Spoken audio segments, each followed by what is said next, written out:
So in biblical archaeology, one of the things we do is we break up the historical dating and we group them into these archaeological time periods.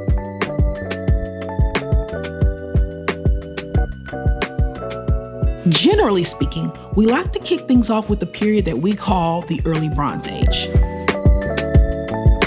The Early Bronze Age consists of the years 3200 through 2200 BC. And before my archaeological purists come along and attack me, I know that there are earlier time periods. However, biblical archaeologists generally like to start with the Early Bronze Age.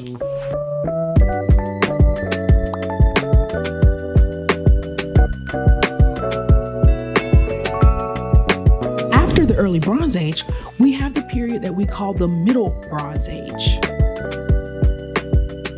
which is the years 2200 through 1550 BC. Now, it's with the Middle Bronze Age that we like to place most of the patriarch narratives.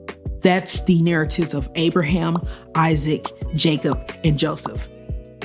Basically, this is the time period for most of the book of Genesis. Next, we have the period known as the Late Bronze Age, which is the years of 1550 BC to 1200 BC. Now, the Late Bronze Age is where we place the events of the books of Exodus, Leviticus, Numbers, Deuteronomy, Joshua, and maybe a little of Judges, but it's a little controversial. This is not the video for that.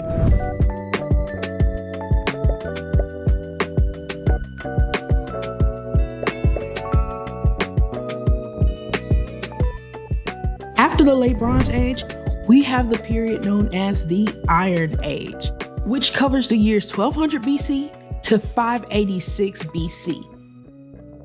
The Iron Age is the most likely period for the book of Judges and Ruth, but it's definitely the periods of 1 Samuel and 2 Samuel and 1 Kings, aka the period of the United Kingdoms of Saul, David, and Solomon. And the Iron Age is also the time period when we have the kingdoms split up. We've got the kingdom in the north, aka the kingdom of Israel, and we got the kingdom in the south, aka the kingdom of Judah. Yes, it's in the book 2 Kings. Check it out. It's crazy.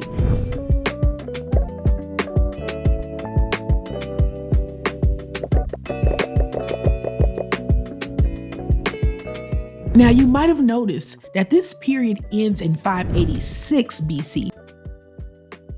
And that's like a really specific random number. The way this works is the northern kingdom, that is the kingdom of Israel, they fall to the Assyrians in 722 BC. But baby, in 586 BC, that's when the Babylonians come and they shut everything down, including the Assyrians and the kingdom of Judah. And that ends the Iron Age, but then puts us into a very brief period known as the Babylonian period. And the Babylonian period is the years 586 BC to 539 BC. And this is the period when we have the events of the book of Daniel and Ezekiel. So it's a very brief period, but we do have these two books taking place during this time period.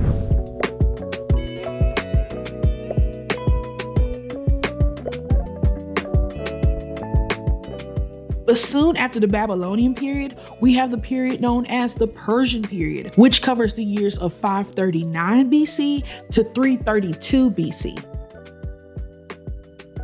Now, it's in the Persian period that we have the events from the books of Esther and Ezra and Nehemiah taking place.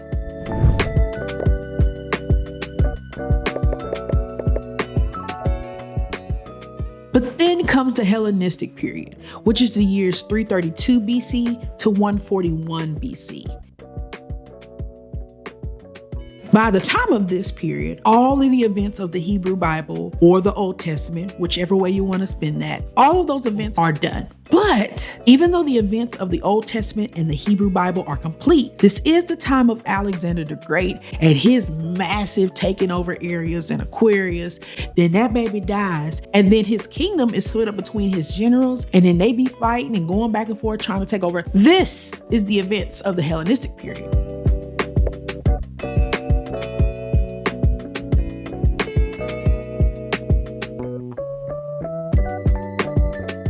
After that, we have the period known as the Hasmonean period. This is another brief period which covers the years of 141 BC to 37 BC. Now, the Hasmonean period is the period right before Jesus and the events of the New Testament start to go down. With the Hasmonean period, we have a lot of the events from the book of Maccabees, and this is also the time period where we have the introduction of the holiday of Hanukkah.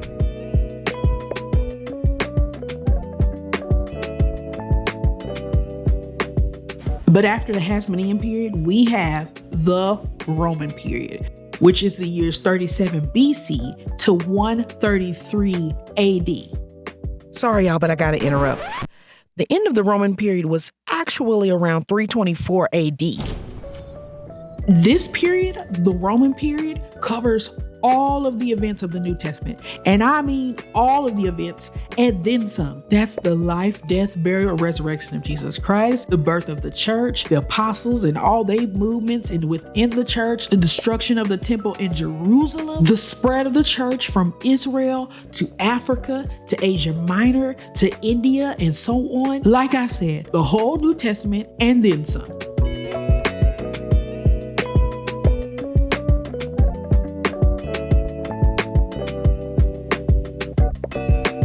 So as you can see, in biblical archaeology, we are covering a long span of time,